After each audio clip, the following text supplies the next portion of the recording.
What is happening, man? I am super excited. We have the queen in the house and, really embodying what the whole One Big Fire, conversation is really all about, right? We burn brighter when we bring them all together. And we got a massive, massive flame coming in with us today. V, great seeing you as always. Welcome. Always good to see my brothers, my friends, my Honey Badger family. Thank you for having me. Absolutely. Can you guys hear me okay? We can hear you loud and clear, Queen. We appreciate you coming on and blessing us with all your knowledge. I mean, I don't really know anybody who's got their ear to the ground more than you on the next bat. When I need to really get filled in, other than what's on Inman, you're like the human version of Inman, but better, because you're actually selling thousands of homes out there. You're an operator doing it. You see what's happening on those out there. I have been out of that sales role for a while now, and John as well. So we love having you on. Not just because of that, but you are the queen, and we love you so much. Aww. So thank you for coming aboard. Thank you. We got a lot to cover. I want to hear. Veronica attended the She Summit with Tina Call, Kendall, and probably I would say hundreds and hundreds of lady power women in our industry, which I just love watching y'all get together, collaborate from all different brands. I want to hear about that. There's a couple headlines too we want to look at. Homeownership hit a new high. It's only grew by 1%, but renting is growing by 3x faster, which is interesting and fascinating. We're going to talk about that. Open Door, our friends at Open Door, they laid off 300 humans, and they posted a giant loss in Q3. So I'd love your I know that you've dealt with the institutional buyers in your business, V. So I'd love to unpack that with you. And then we can, kind of close out and talking about some good news with the financial results that just came out Q3 with EXP. We had some revenue gain in the third quarter, and some really actually the numbers that we're seeing. I was actually shocked, to see not only how, our company's been able to reduce costs as far as expenses, but also grow our revenue in a time where a lot of agents are struggling and having, their worst year they've had in a long while. So we got a lot to unpack. Johnny, JK, for you. Let's dig into it, my man. Let's go. V, talk to us a little bit. I love getting your perspective, just because, like Al had mentioned, I mean, you operate at a high level, but you lead at a high level. And I think that's, where I always kind of want to start. And I started listening to Rodriguez's book, the Influence book. And he said something that really resonated with me big time, just because I've played golf, for over 40 years of my life. And he talks about, leadership is like a bag of clubs, right? Like you can't just pull out the driver and drive and bang it all the time. You got to have some of those soft skills and clubs, and you got to have the finesse shots, and you got to be able to use the whole bag. And, I love getting your take and your perspective from a leadership, viewpoint as we navigate towards the end of the year and into 25. Absolutely. Well, first of all, again, thank you for having me. It's always an honor. And I would say that this is probably one of the toughest years all of us have gone through. The stats are out. 3.8 million homes will sell this year, when we were used to really about 5 million plus, at the peak. And cash was great. Business was coming in.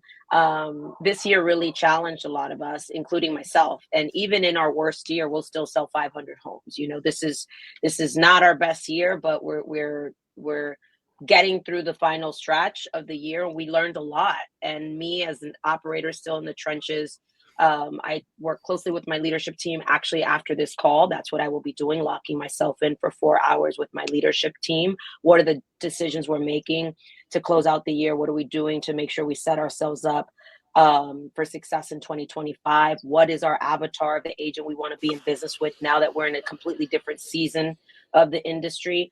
I think we were all faced with hard challenges. Am I in the trenches the way I used to be, where I'm, the head recruiter or the person, fielding every call? No, but what I do is I focus a lot on my leadership team, and I'm here. We're testing out new products for efficiency. What are going to get our agents excited about dialing? How do we get them in the right mindset? Because this has been a challenging market. It's been a challenging market. And I think mindset is going to be key for anybody. I was just recently on a panel and at She Summit, actually, which we'll talk about. One of the questions that they asked me, what's the number one mistake you made as a team leader? And I've made so many mistakes as a team leader. But one of the things that I did that I recognized was that I outsourced the heart too soon of this team. And when cash was good, right? Cash hides a lot of mistakes. So we really didn't have to worry too much because it was very transactional. We were all in that transactional game. We'll talk a little bit about the iBuyers and the big conglomerate accounts that we had. But when the tide came in, right, and you had to go back to what really mattered, and you have an army of people that are believing in your vision and your culture, you better make sure you have the heart, because they want to know who they're going to battle for. They want to know who their leader is. And if it comes down to just leads and splits, you're going to have a hard time being competitive in this space. So for me, I'm seeing a lot. It's keeping our agents positive, keeping our agents in the game, and the mindset that, listen, they create their own market. There's winners in good markets. There's winners in bad markets. So which one are you going to do? Which one are you going to be? And usually it comes down to the decision that they're going to make. For me, even in 2008, when the market crashed, I was like, okay, if there's only going to be that little bit of inventory and it's going to be the REO market, then I made the decision that I was going to be one of those agents. Didn't have an account, didn't know anything about REOs, didn't know anything about short sales, but I decided when that market went away and there was, a community I wanted to farm, and there was a strong agent there, and I watched her, she was glorified, she was the inspiration. I saw she had no competitors. I said, I'm going to be number one. I made the decision. It was a mindset. They're like, you can't. She owns this market. I was like, well, they better make room for two. So I think in this particular market, it's no different. You have to decide that you are going to make the necessary changes, get in the right mindset. Proximity is power. Make sure that who you're rolling with has gotten through some type of, adversity or set up for success. And that's why I'm proud to be in your guys' corner, because I know you guys have been through many, many challenging markets and came out on top. So I'm excited for the future. I love it. That made me think of, Jesse Itzler spoke at EXPCon a couple weeks ago, and it was the number one speaker I wanted to see because, frankly, I hadn't seen him speak ever in person other than, the YouTube stuff that I see there. And one of the most powerful things he ended his talk with, Veronica, I don't know if you were there for that keynote, was when he hired, or I think he hired like a Navy SEAL or something. It wasn't Goggins. It was was it Chad? Was it Chad? Long beard and everything. And the mantra was, I don't quit. I'm not tired. That was what. I'm not tired. I don't get tired. I don't get tired. I don't get tired. I don't get tired. And it was interesting because, not to really bring up the election. There's been a lot of that's brought up, but I literally was just listening to a podcast yesterday where they had said Trump had stayed up for 72 straight hours and didn't go to sleep, like leading up to election day. And he's 78 years old or whatever he is. And I couldn't do that. But like, it's a mindset, right? Like, it's when things are tough. And I remember 2008. I have scars, 2009, I remember, getting delivered a foreclosure, packet. I was served for one of my rental properties that was just bombing, and I didn't have the money to pay that mortgage. So I ended up choosing to pay the mortgage that was over my wife and kids' head. So I don't get tired. I don't quit. Like, having that, you have to have that. That's the talk, because we all talk to ourselves. In fact, this book, I'm going to reread it. What to say when you talk to yourself. Great book, by the way. And what do you say? What's the self-talk as a leader, leading a huge organization, of agents in your org, but then also a large, high producing team. Like, what's the self talk going on between the ears of the Queen Veronica Figueroa? Well, I'll tell you, this year, like I said, was a tough year for me. Not because of real estate sales, because man, that'll just, I could figure that out. That part wasn't the problem, but let's talk about life. Life happens. Albie, you've become such a great friend. John, you're such an amazing mentor. Like my mom got sick this year, got diagnosed with cancer. I had some other personal things, and when your personal life feels like it's not going well, all of a sudden you could just start doubting yourself. But, I had an army of leaders around me that kind of protected me, and they made sure they kept the lights on and kept us going. And, there was a moment that I started having some self-doubt of like, am I a good leader? Like, am I failing them? How am I showing up? And, my emotional state of mind was oftentimes challenged. And I think I gave myself permission to be human and to be vulnerable, because for a long time I kind of was appearing to be on top. And I just recently went to this women's conference, and I'll be extremely honest and vulnerable. Like, I didn't want to go.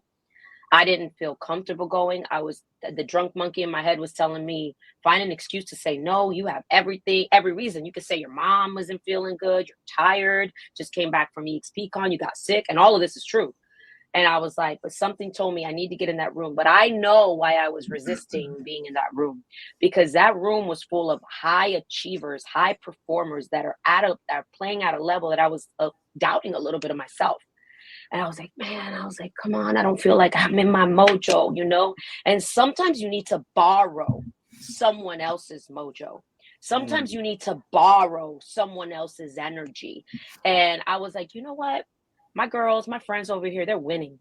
You know what? And it's like passing the baton on. And I just need them to race a little bit faster, go a little bit faster, and remind me that we're all running this race together. And some of us go at different speeds, right? Some of us has been a little faster. Tina said to me the other day, hey, V, come on. She was like, I'm so proud of my sister. She's like ranking number 3 in the nation. She's like, where you at, V? She was like, come back. I was like, and I had the humility to say, Tina, baby, I did a repeat 2 years in a row.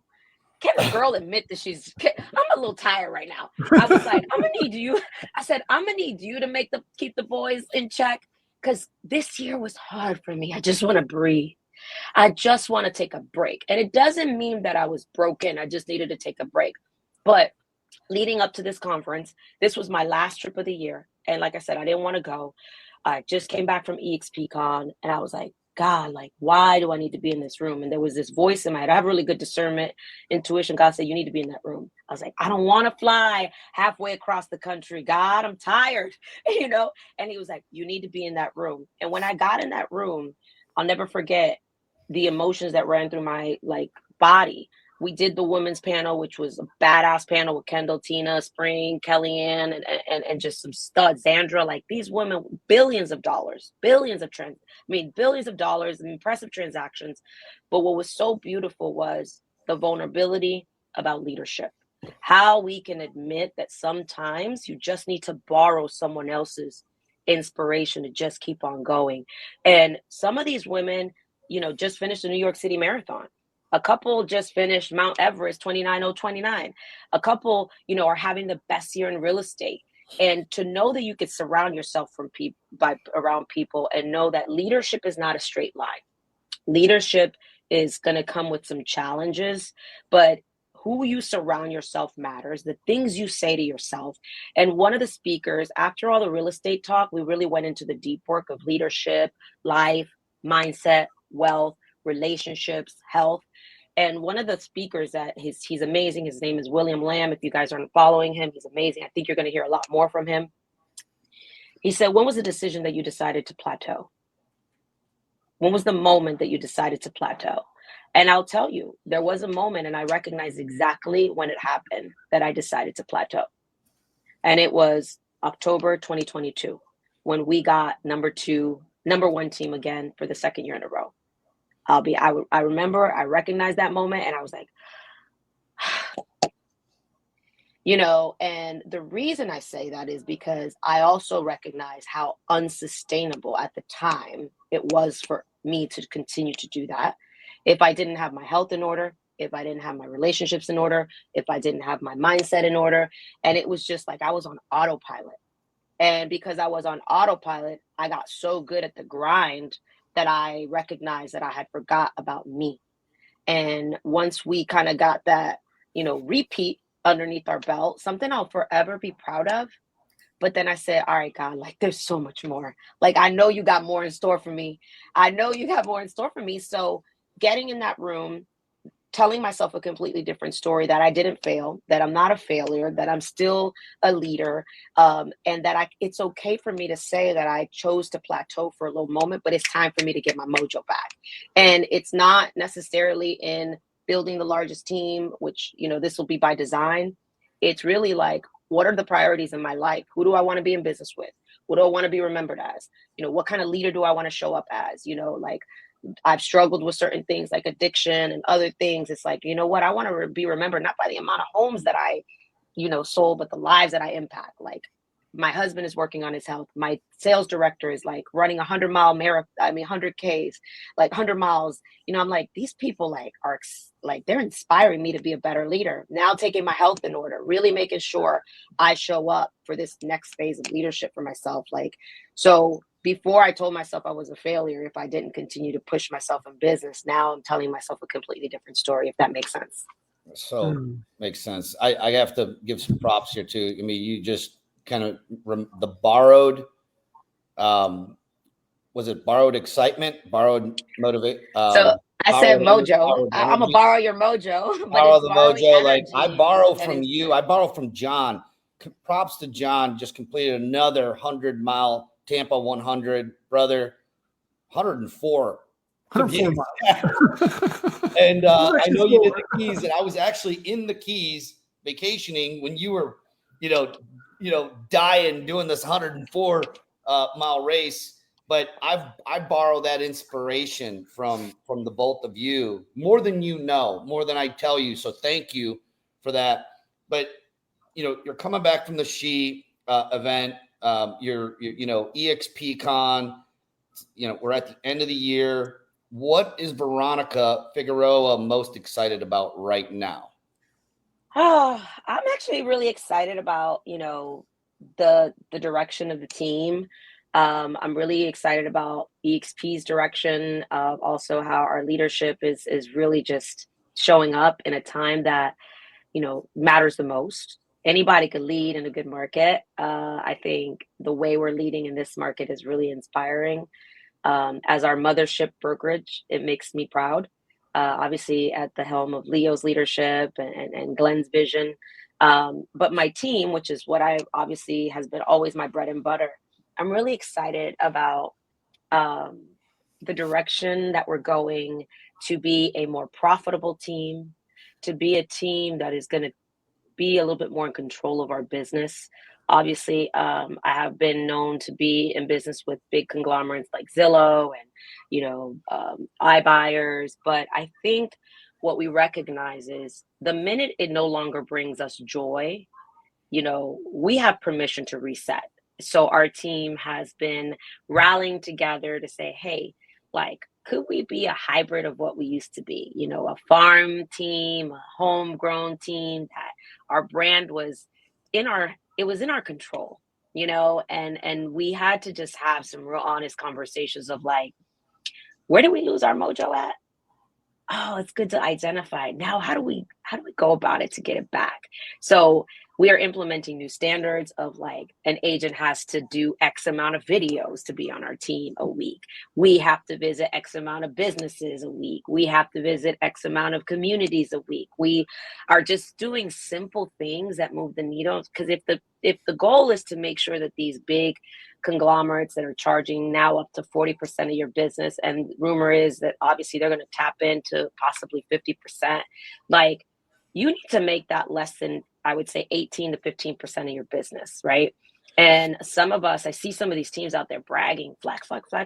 And shout out to Zillow. You've been a great partner for many years, but I still have the responsibility to make decisions in my business that are going to, make sure that we have a business in the next 5 years. So for us, we're really excited about reimagining what this team looks like, how we increase profitability, and let us be a little bit more in control of our business versus the lead, I would say the lead pimps or the lead dealers that we were keeping in business and who were putting us out of business. And that's something I'm really excited, because I'm the type of person, if you put a challenge in front of me, I'm like, ooh, okay, like tell me I can't, watch how I will. And I'm happy that I have had all the opportunities that we've had that allowed us to be at this position. But I also know I'm excited about running a business completely different. Got to bring the joy back in, taking back our brand, doing some of the simple things that are duplicatable so that other people can do and follow, versus not everybody could go get those big accounts, right? So Yeah. it's exciting for us to kind of just go back to some of those basics and have some fun again in our business, because it's got to a point where it wasn't as fun. V, I earlier this year had reread Stephen Pressfield's Turning Pro, and he kind of talks in there at the end about kind of liken it to football, right? To where sometimes you just have to take what the defense is giving you, and I think navigating into the end of the year, kind of heard what you said, right? Like you've used that example in 08, 09, right? What was the defense giving me? Basically, what I'm saying is, what is the market giving us? As we know, we're going to be around 3.8, 3.9, whatever home sells. All indicators should go up next year. Should, doesn't mean it will, should go up. But what do you see the market is giving us, right? Like you're talking about tapping back into the community at a deeper level. You're talking about, the brand being more present, not relying on, the Zillows of the world, but really like, making your own business. But what do you see the market is going to give us? Al mentioned the headline, we're home sales, but rents 3 times, X growing at 3X the rate. What are you seeing, especially maybe in your market, but maybe even across the country? What is the defense? What is the market giving us that we need to really be paying attention to heading into the new year? Well, based on our personal experience, we're still seeing, buyers, raising their hands. They're looking to negotiate a little bit stronger now. I mean, buyers know that they're in a position that they have options, but they're still wanting. This is my message to anybody out there who believes that buyers don't want to work with the buyer's agent. They're still wanting the representation of a good, strong buyer's agent. I think the reputation that we put out in the field gives people certainty that we have negotiation skills, that we have trust in the market. So I think if you're an agent that has built that, you're going to be okay, as long as you continue to be out in the front and give consumers, confidence in not only your skill set, but giving them options. I'm seeing people still want options. Sellers, our cash offer campaigns are still extremely, extremely successful. And what I think has allowed us to be I would say an industry expert in our market is that we have always been open to multiple ways to service the client. Like we don't just sell your home one way, right? We have options for you: traditional, iBuyer, off market. We've got ways to help you because we've built that network. Same thing with buyers. They'll hit us up like, what do you have that's not on the market? So buyers for us, they've definitely shown us that they trust an expert that's been around. But what I will say that I'm seeing is that relationships are key right now. Relationships are key.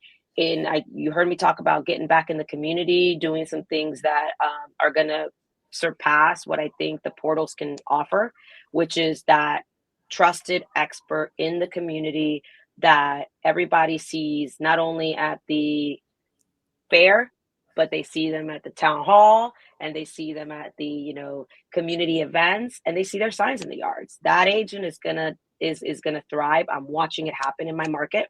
I'm watching agents who are mastering that, smoke agents who simply had market share in the past. And it's because those agents got content.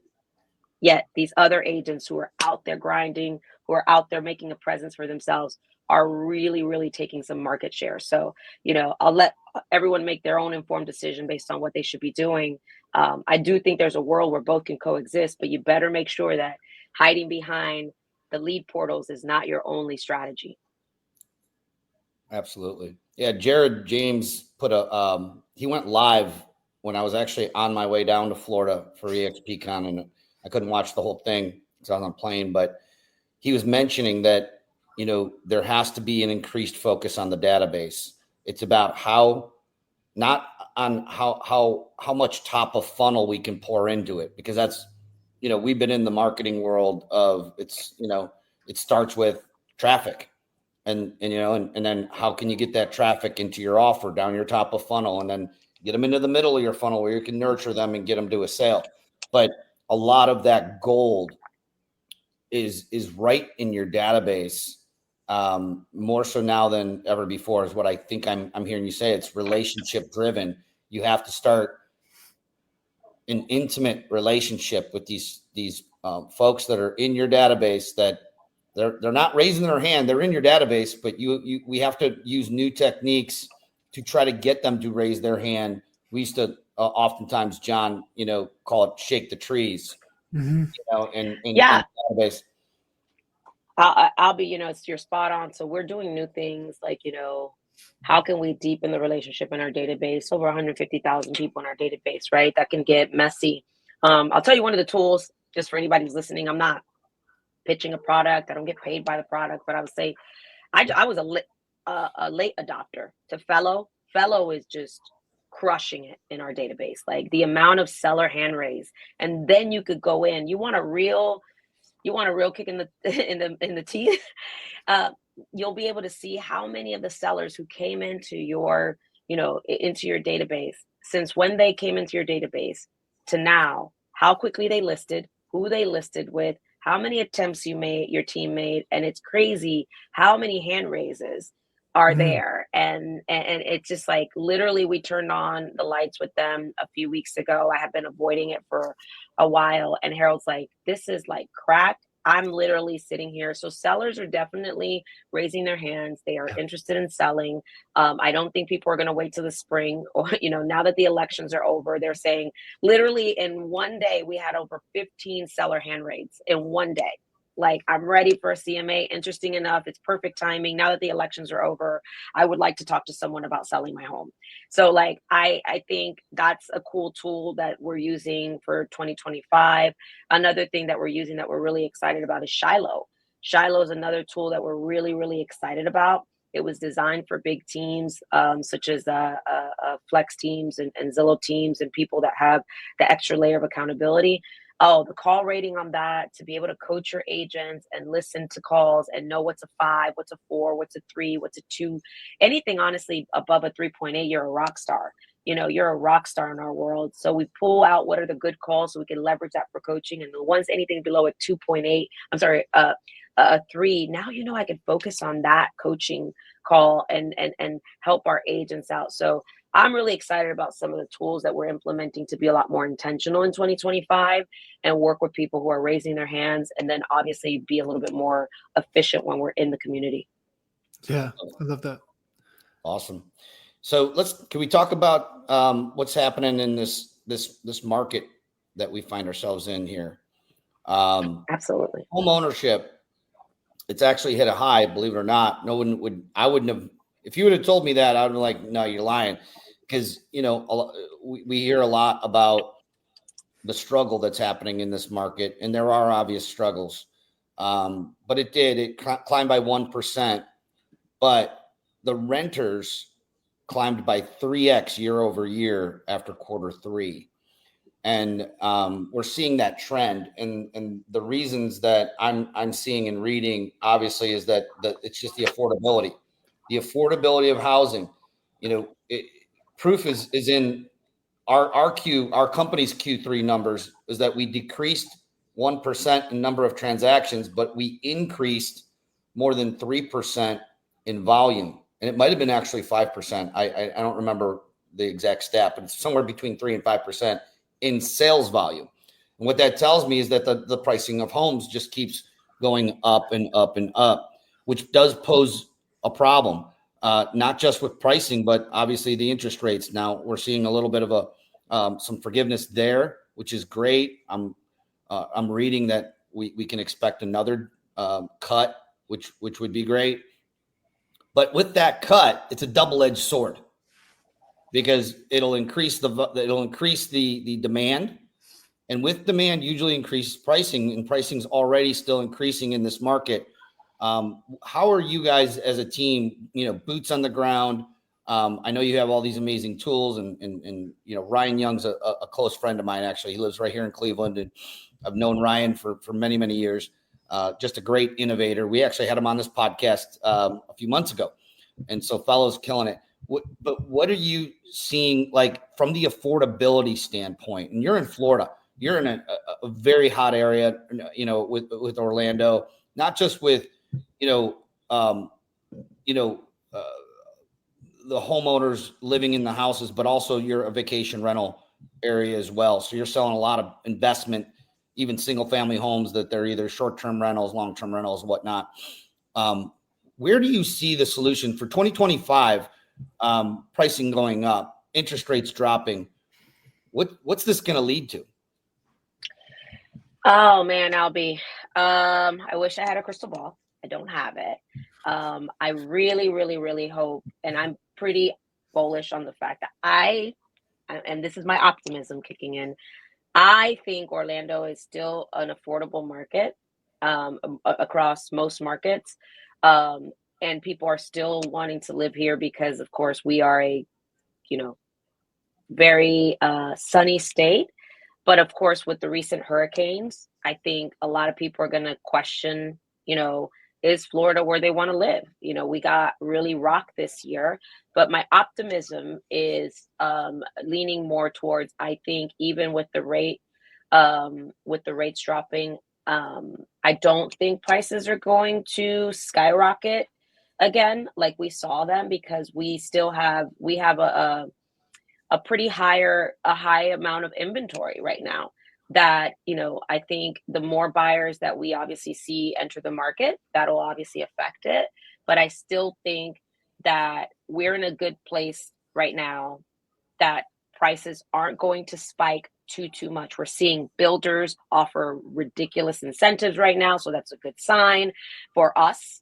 On this side, they're offering, aggressive commissions. They're offering, even with the BBA, even though we can't increase it, once they give a bonus. But, again, they're really wanting to educate us ahead of time that they are, builders that are pro agent. And when the market's tough, when the market's good, builders bow out. They're like, oh, they don't like us real estate agents, but now they're leaning in. I literally have a builder coming to my office every single day, begging us, right? Incentives are crazy. Interest rates they've got all these buy downs.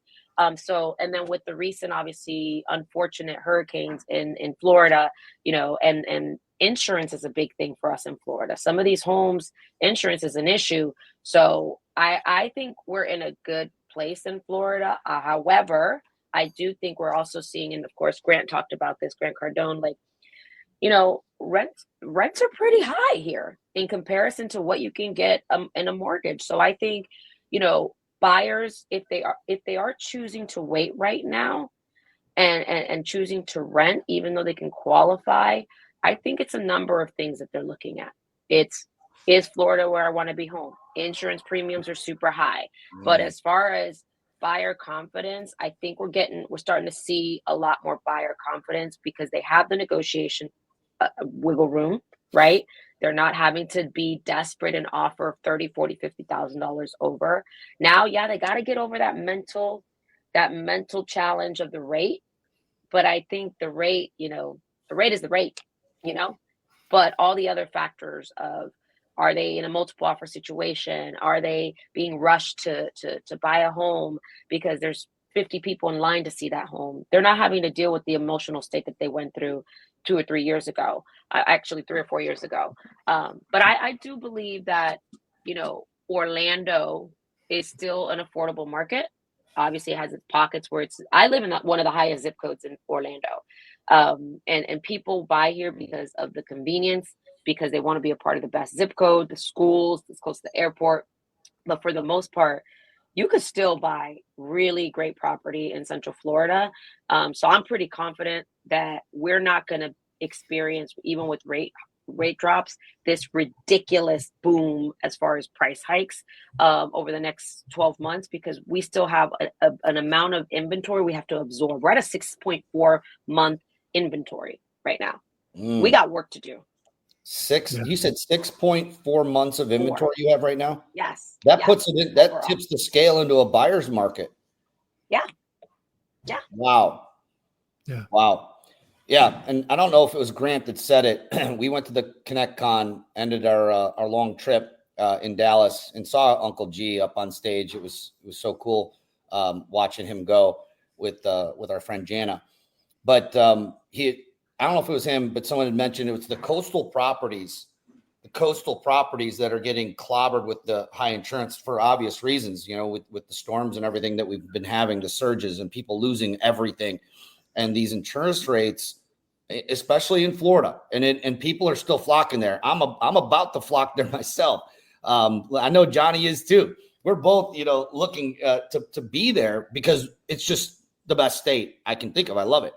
But these insurance rates, I think you're onto something. I think that actually could, not in a good way, but as far as affordability, start knocking people out of the market in buying like a coastal property, because insurance rates. And they may choose to rent. ridiculous. They may choose to rent over owning. They may choose to rent over owning and say, I'll pay the premium rental, but I get the lifestyle, but I don't have the responsibility. Should a storm come, it be my responsibility, my burden. So I can see that happening. I mean, I'm getting ready to buy another property on a beach in an island. And I'm like, oh gosh, okay, well, it's insurable. Do I sell this in Florida and just rent a corporate apartment in Florida because, I can come in, do whatever I got to do.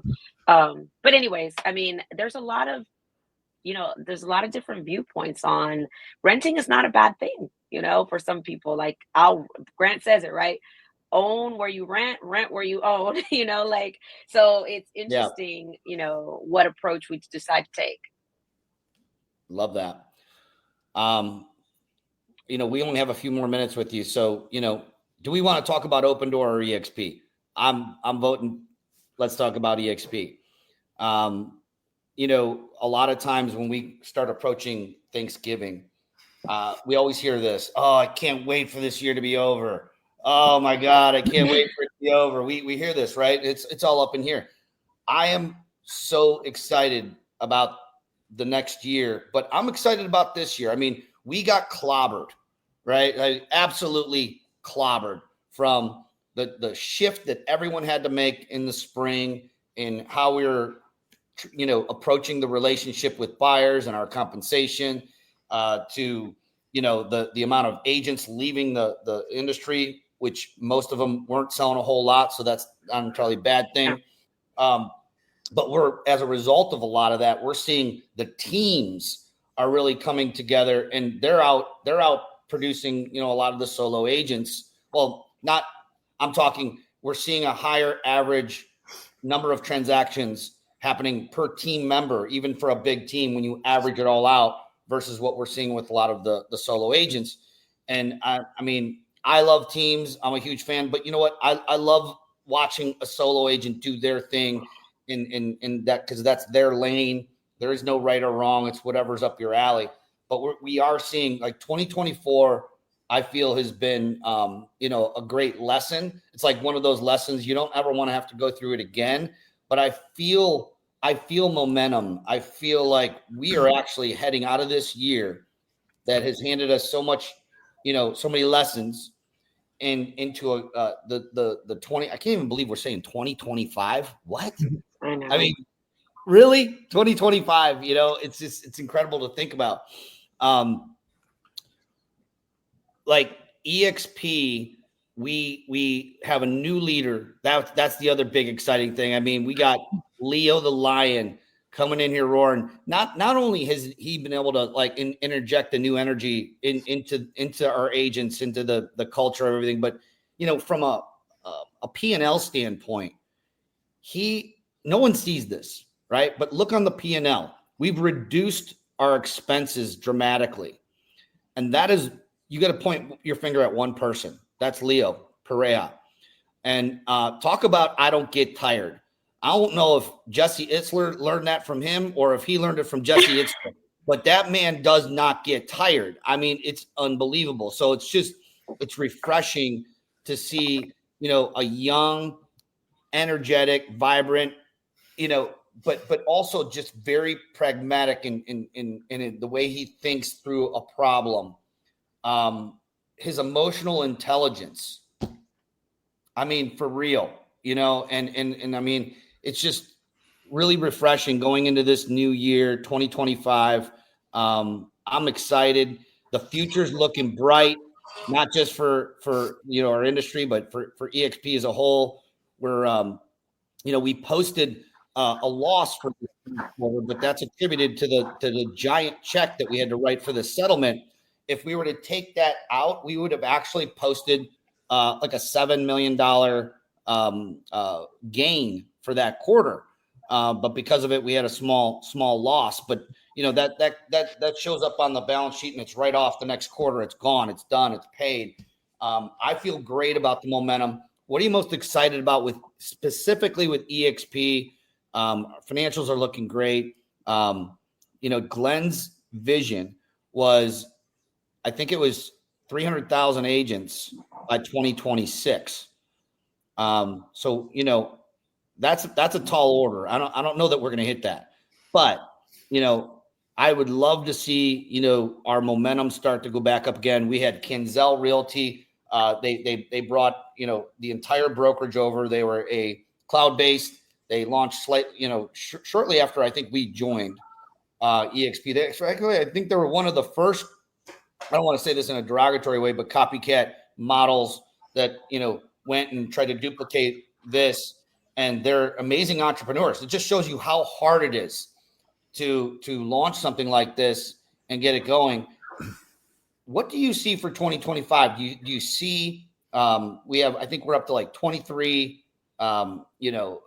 copycat types of companies that are mimicking the cloud-based model. It almost feels like this model now is the standard. We're not seeing your traditional brokerages launching like we have in the past where they're taking off, and haven't seen a Redfin or Compass even. Compass. So what are you looking forward to for 2025 relating to our amazing company EXP Realty? I'm just so proud, honestly. It's so easy to get distracted. I think the pros understand, what it takes to run a business. We're not easily distracted. We understand the cost of moving our business. We understand the cost of doing business. I think Chantel's a phenomenal leader, what she built out at Canzel. Kudos to her. She did really get some traction. But I love a humble leader to say, hey, sometimes you just got to be able to say, recognize where can we be stronger. And, with all these other copycats coming out, you hear the, we're the next EXP or we're the next this. I'm like, look, Chantel said it best from stage, the counterfeit money, right? The study of how the Treasury trains their team to identify counterfeit. They don't study the counterfeit. They study the actual $100 bill. They study every detail of it. They look at it, they know it, they touch it, they feel it, they have discernment.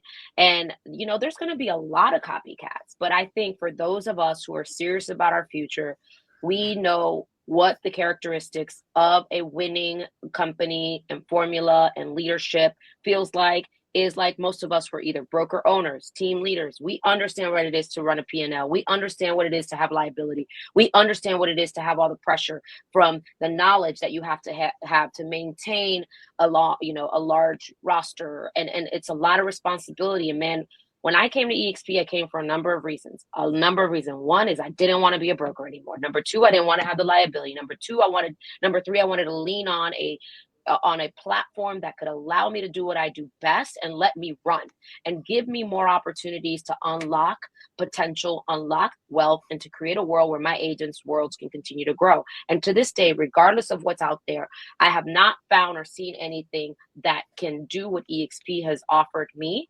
And therefore, I'm in the counterfeit business. I feel like I'm an expert built by the Treasury. I know how to identify the real thing, so I'm not focused on the counterfeits. But it is nice to know that we have now pioneered a way that, yeah, rev share should be a part of the future for every company. You know what? Congratulations. Welcome to the cloud-based space that you're open-minded to at least take a look at it. But now, if you're going to sit here and say that there's something better than EXP, you better know how to study the real deal, baby. I'm excited also because EXP isn't just, you know, sitting on their laurels saying, okay, we created this space. Like, we just continue to get better. The partnership with Sisu, hands down, is in alignment with the statement that we say where the pros go. Why? Because the pros understand accountability. We understand efficiency. We understand that there's tools and resources out there that some companies are saying, well, we're the most tech-forward real estate company. Well, guess what?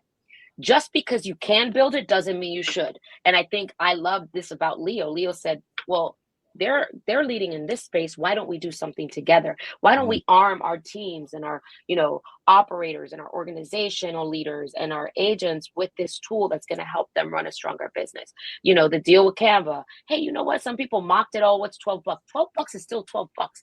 Math is math. If you stack that, and Tina said it best. I'm a team leader. At one point, it was costing me probably $6,000 a year to have Canva Pro Enterprise when I was controlling every asset on the team. Da, da, da, da. Now, guess what? You just saved me money. The Corded.io partnership, intelligence AI to help you know who you should be calling, who's a good fit for your team.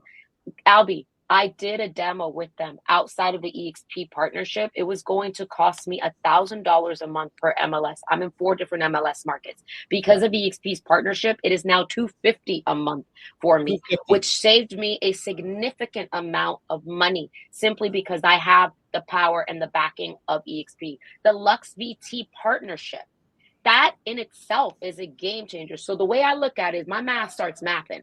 I'm like, okay. I just reconfirmed why I partnered with this company. The power of our leadership, the power of them knowing what it is that we need to run a business. And I'm proud to say it just fits in line with what we're saying, what we're proving, and what is happening. It's where the pros go to grow. We can all probably be successful in any company, ABC Realty. I could go to any copycat right now and walk in like, you know, but I want to be here. I want to grow here. What Glenn is doing with international. I spoke to someone and they realized the real estate global market it's shrinking. It's shrinking. The leaders in other markets and other countries want to do business with us. They want to see what it is. They want to learn from us and they want to collaborate with us. So global is a huge part of our roadmap for the future. And anybody that says it's not important, I don't want to go with the company that's just now starting in that space. I want to be in the company that's already created a pathway for us to grow. So for me, I'm super excited. This was the best EXPCon. The momentum was great. It was like re-energizing and it just went to go confirm. And you know what? There is nothing like an activated Glenn Sanford. Glenn might be quiet. He might be someone that people think, oh, he's soft-spoken, kind. Glenn is kind, but he is the type of warrior that I want to, leader that I want to be in business with, because when you activate that man, his just brilliance just becomes just unmatched. And now with Leo at the helm of leading EXP Realty side, with his youth, with his, you know, he just carries this, like, I don't know, this, I would say lion aura. Leo's a lion, right? Baby. Yeah. You know, he knows what we need as practitioners because he was one of us. He's also built tech. Like, I just feel we have a dream team. So I'm super excited about 2025. My team is excited about 2025, what they're doing with institutional services. We have over 200 assets assigned to us just because earlier this year, I declared part of our business plan was we were going to go all in with EXP. Let all the distractions come. Let all the counterfeits come. Let all the copycats come. I was like, noise to me. Head down. What are we doing? And the company has delivered, and I'm excited about the future. Love it. Johnny, what are you most excited about 2025 as we wrap up?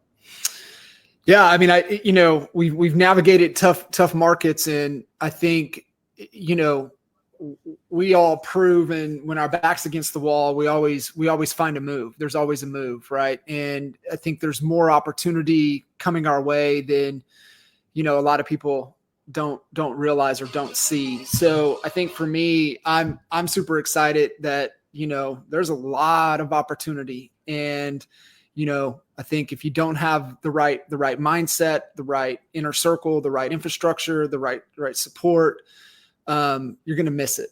And I think, having a lot of those pieces in place are going to allow, to take advantage of it. And I love what you said, V, right? Like, no, like there's a lot of distractions, but like I've got the blinders on. I know what I'm looking, the lenses that I'm looking through, and I'm going to go get what's out there. I love it. Well, hey, we're past our time, and I really do appreciate you taking, I know you're late for a meeting. We're going to let you go real quick to mimic what, I'm going to use one more presidential analogy here. I love the cabinet that Glenn's put together. Glenn, I remember when Gary Keller pissed him off a few years ago, and it was like, it's on like Donkey Kong, and he lit up. Okay. Like, yeah, Glenn is a passive person, but he has got a fire in his belly that he just doesn't let show every once in a while. And I saw that again at EXPCon. It was amazing to see the energy, like just the energy in him has really changed. And I'm not saying that it was in a bad way, but everybody goes through lulls, right? But like he is in his zone. I feel like he's happier than I've ever seen him. Leo, the cabinet that we have put together. Look at Chantel Fitch. When you add big, like super smart, off the chart, smart entrepreneurial leaders to the One Big Fire, this is what it's about. This podcast, it is about not just burning your own fire over there in your campfire, but putting it all together and burning bright, burning hot. I'm excited about the fire that we are going to be riding into 2025. And I love you. And I appreciate you coming on and gracing us, Queen, with your presence. We love you so much. And John, thank you. Oh, you guys are let's exciting. Run. Let's do this. All right, everybody. One Big Fire. See you at the top.